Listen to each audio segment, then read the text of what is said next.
नज़र डाल लेते हैं एशियाई बाज़ारों पर। और इस वक्त काफ़ी मिले जुले संकेत मिल रहे हैं एशियन मार्केट से।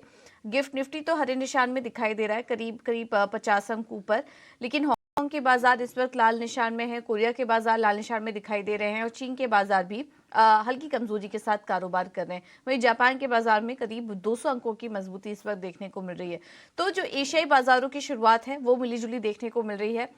लेकिन चलिए अब एक बार समझ लेते हैं कि ग्लोबल मार्केट के से संकेत कैसे मिल रहे हैं। और हमारे साथ विष्णु मोहन जुड़ चुके हैं पूरा अपडेट लेकर। विष्णु मोहन, बताइए ग्लोबल मार्केट से संकेत कैसे हैं। और सबसे पहले तो आपको कंग्रेचुलेशंस, काफ़ी बड़ा सम्मान मिला आपके जरिए 18 हाउस स्वदेश को कमोडिटी मार्केट में इमर्जिंग बिजनेस चैनल का अवार्ड मिला है सीपीआई की तरफ से। और आप, हम फुटेज भी देख रहे थे, आपने वो अवार्ड रिसीव किया था, क्या फीलिंग थी और ग्लोबल मार्केट से संकेत कैसे मिल रही है, भी बताइए। बिल्कुल, गुड मॉर्निंग पूजा, आपको भी बहुत बहुत बधाई, क्योंकि पूरी टीम के काम को सराहा गया इंडस्ट्री की मौजूदगी में, जहां पर इक्विटी के भी काफ़ी दिग्गज थे। देश के जितने भी बड़े एक्सचेंज है सबके एमडी वहां पर मौजूद थे, उनकी मौजूदगी में हमें इमर्जिंग बिजनेस चैनल का अवार्ड मिला। तो आपको भी बहुत बधाई और सभी दर्शकों का भी बहुत बहुत शुक्रिया कि हमारे काम को सराहा जा रहा है। चलिए ग्लोबल मार्केट की बात कर लेते हैं, अमेरिकी बाजारों से शुरुआत कर लेते हैं पूजा। अमेरिकी बाजारों की अगर फ्राइडे की अगर आप चाल देखेंगे तो दिन के लोअर लेवल से यहां पर रिकवरी जरूर दिखी थी, लेकिन लगातार चौथे दिन तीनों इंडेक्स शुक्रवार को गिरकर बंद हुए थे। सितंबर में अब तक 4 से 5% तक की गिरावट आ चुकी है S&P 500 में, और नैस्डैक में गिरावट आ चुकी है 2.25% के आसपास। सितंबर में अब तक डाउ भी कमजोर हो चुका है। चिंता किस बात की है? सबसे बड़ी चिंता है महंगाई को लेकर, और उसी वजह से सेंट्रल बैंक के जो बयान है वो भी काफी सख्त थे, और उसका फायदा बॉन्ड यील्ड को मिल रहा है जो 2007 की ऊंचाई पर पहुंच चुका है।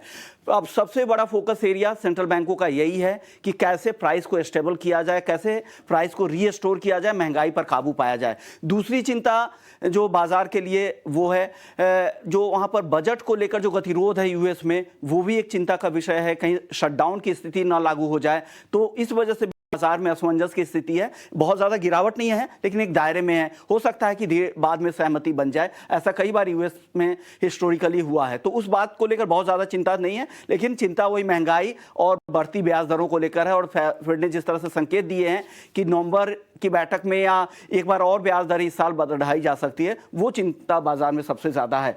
एशियाई बाजारों की बात करें, जैसा आप कह रही थी, जापान को छोड़कर ज्यादातर बाजार कमजोर है। यूरोप के बाजार भी गिरकर ही बंद हुए थे फ्राइडे के सेशन में। आज एशियाई बाजारों की नजर इस हफ्ते कई सारे देशों में, जापान, सिंगापुर में महंगाई के आंकड़े आने वाले, तो वहां पे किस तरह के आंकड़े रहते, ओवरऑल ट्रेंड क्या पता चलता है, उससे भी आगे की स्थिति पता लगेगी, ग्लोबल इन्फ्लेशन किस तरफ जा रहा है। तो भारत के लिए अगर कहें तो अपने खुद के भी संकेत हैं भारत में, जो यहाँ पर डोमेस्टिक लेवल पर है, वो वहां पर किस तरह से बाजार चलता है वो वहां पर देखना जरूरी होगा। और दूसरा जो ग्लोबल अहम ट्रिगर होगा बाजार के लिए वो है क्रूड क्या अब 93 के ऊपर है, क्या वहां से कुछ नरमी आती है तो भारत के लिए अच्छे संकेत होंगे। लेकिन अभी आज के लिए तो सुस्त संकेत ही दिख रहे हैं। तो आज के लिए सुस्त संकेत हैं। कच्चे तेल के जो लेवल्स हैं उस पर नजर रहेगी, और हमारे अपने घरेलू फैक्टर्स भी हैं। लेकिन फिलहाल काफी मिले जुले संकेत मिल रहे हैं ग्लोबल मार्केट से। ज्यादा कुछ नेगेटिव सरप्राइज भी नहीं है, कुछ पॉजिटिव खबर भी नहीं आ रही है इस बीच ग्लोबल मार्केट से। तो हफ्ते का ये आखिरी महीने का आखिरी हफ्ता है, अब देखना होगा किस तरह के लेवल्स यहाँ पर देखने को मिलते हैं। बहुत बहुत शुक्रिया विष्णु मोहन आपका ये सारी जानकारी देने के लिए। एक बार एफआईआई और डीआईएस के आंकड़े भी देख लेंगे, उसके बाद हम समझेंगे कि वायदा बाजार से संकेत कैसे दिख रहे हैं। और कैश मार्केट में विदेशी निवेशकों की बात करें तो 1326 करोड़ की बिकवाली का आंकड़ा है वहां पर। डीआईएस ने 801 करोड़ की खरीदारी करके गए, तो इनकी तरफ से खरीदारी लगातार जारी है।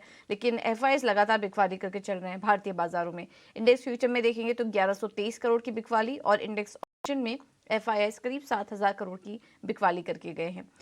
तो अब आगे समझते हैं कि निफ्टी और बैंक निफ्टी का डेटा क्या कहता है आज के लिए। और एफएनओ का पूरा एनालिसिस लेकर हमारे साथ डिम्पी काल्रा जुड़ चुके हैं फोन लाइन पर। डिम्पी, गुड मॉर्निंग, बताइए आज कहां पर सपोर्ट और रेजिस्टेंस दिखाई दे रहा है?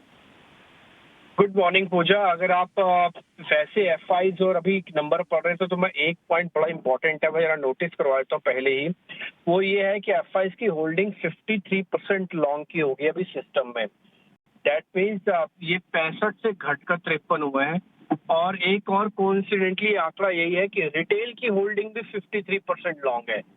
दैट मीन्स रिटेल और एफआई दोनों करीब करीब 53% लॉन्ग करके सिस्टम में है।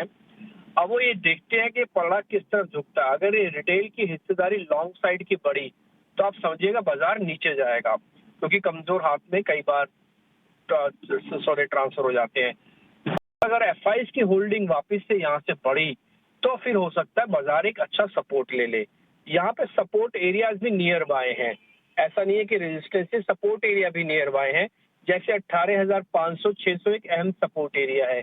तो ये मार्केट का वो एरिया है जिसको आपने जब पहली बार 19,000 माफ कीजिएगा 19,900 और 600, ये वो एरिया है जहां से जब आप 20,000 पहुंचे ना तो इसी एरिया को ब्रेक करके गए थे और यहाँ पे कम से कम आपने 20 दिन निकाले हुए हैं। तो ये रेजिस्टेंस था पहले एक जमाने में, लेकिन अभी एक सपोर्ट का काम करेगा और एक मेगा सपोर्ट का काम करेगा, क्योंकि यहाँ पे काफी चेंज ऑफ हैंड्स हुए थे। दूसरी आती है बैंक निफ्टी पे। देखिए बैंक निफ्टी ने 45,000 को ब्रेक किया हुआ है, लेकिन ब्रेक करने के बाद ना बहुत ज्यादा डीप कट नहीं दे रहा अभी भी वो। तो इसलिए उम्मीद है कि बैंक निफ्टी भी थोड़ा अपने आप को संभालने की कोशिश करेगा।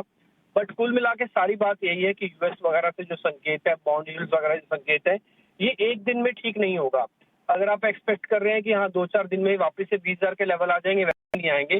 मार्केट थोड़ा साइडवेज होगा, कभी आपको फील गुड कराएगा, कभी हो सकता है वापस से फील बैड करवाए, बट अभी रेंज में रहेगा। ये lower end of the range Nifty की जैसे मैंने बताया 19,600-500 वाली है, और ऊपर जाके जब तक आप 850-900 को डिसाइसिवली नहीं पार करेंगे, क्लोजिंग नहीं दिखाएंगे, तब तक 20,000 के बारे में सोचिएगा भी नहीं। सेम विद बैंक निफ्टी पे भी आपको 44,500 44,400 वाली जो रेंज है, ये अपने आप में एक अहम सपोर्ट एरियाज है। और ऊपर जाते जब तक 45,000 वापस नहीं रीगेन करते क्लोजिंग बेसिस पर, तब तक मूवमेंट नहीं आएगा। ऑप्शंस वाले, क्योंकि हफ्ता बा एक्सपायरी का वीक है, ऑप्शंस वालों को एक चीज का ध्यान रखना है, ऑप्शंस में जो भी काम करें वो इंट्राडे ही करें, कैरी फॉरवर्ड ना ले, क्योंकि कोई भी गैप अप और गैप डाउन इस एक्सपायरी वाले वीक में प्रीमियम्स को इरोड कर देगा, यानी कि प्रीमियम्स को खराब कर देगा। तो इसलिए जो आपको काम करना है सिर्फ इंट्राडे ही कीजिएगा, चाहे कॉल में करना है चाहे पुट में करना है, और कोशिश कीजिएगा कि कवर्ड कॉल या कवर्ड पुट होनी चाहिए। नेकेड कॉल और नेकेड पुट से कोई बेनिफिट नहीं होगा यहाँ पे इस मार्केट के अंदर। और स्टॉक्स में थोड़ा काम कीजिए। मेरे को लगता है ये एक्सपायरी का वीक आपके लिए मार्केट में थोड़ा सुस्त वीक रहेगा, इसमें कुछ ज्यादा मोमेंटम नहीं आएगा। बहुत बहुत शुक्रिया डिम्पी ये अपडेट देने के लिए। तो ग्लोबल मार्केट से भी संकेत सुस्त हैं और फिलहाल एफएनओ डेटा भी सुस्त ही नजर आ रहे हैं पूरे हफ्ते के लिए। रेंज आपको बता दी गई है, 2-3 पॉइंट्स जो डिम्पी अभी हाईलाइट भी कर रहे थे कि रेंज में रहेगा बाजार। लेवल्स आपको बता दिए हैं, अहम सपोर्ट जो निकल कर आ रहे हैं निफ्टी के लिए वो 19,600 से 19,500 का है।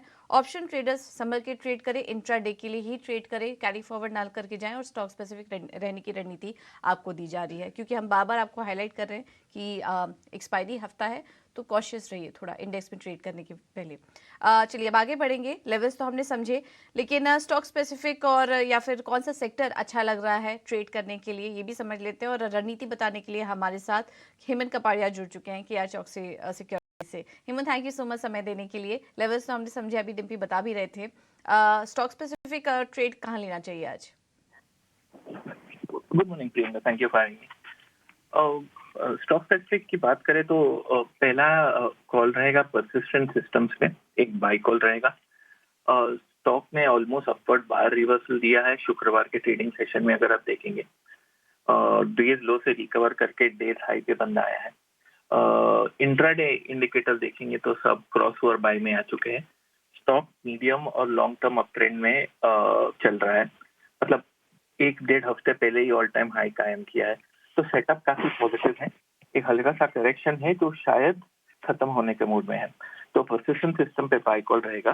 5845 की एंट्री, 5800 का स्टॉप लॉस और 5935 का टारगेट रहेगा परसिस्टेंट सिस्टम। दूसरा स्टॉक रहेगा एक सेल कॉल रहेगा सन फार्मा में। सन फार्मा ने एक हल्का सा राउंडिंग टॉप किया है। मैकेनिकल इंडिकेटर्स क्रॉसओवर सेल आ चुके हैं, ओवरबॉट स्थिति है। तो सन फार्मा में 1135 के आसपास की एंट्री रहेगी, सेल कॉल रहेगा। 1142 का स्टॉप लॉस रहेगा और 1121 का टारगेट रहेगा। तो परसिस्टेंट सिस्टम पे बाय कॉल रहेगा और सन फार्मा पे सेल कॉल रहेगा। ओके, थैंक यू हेमंत, आपका समय देने के लिए, रणनीति सुझाने के लिए। तो एक buy sell call Sun Pharma में बिकवाली करिए, परसिस्टेंट में खरीदारी करने की सलाह, लेवल्स भी आपको बताए। अब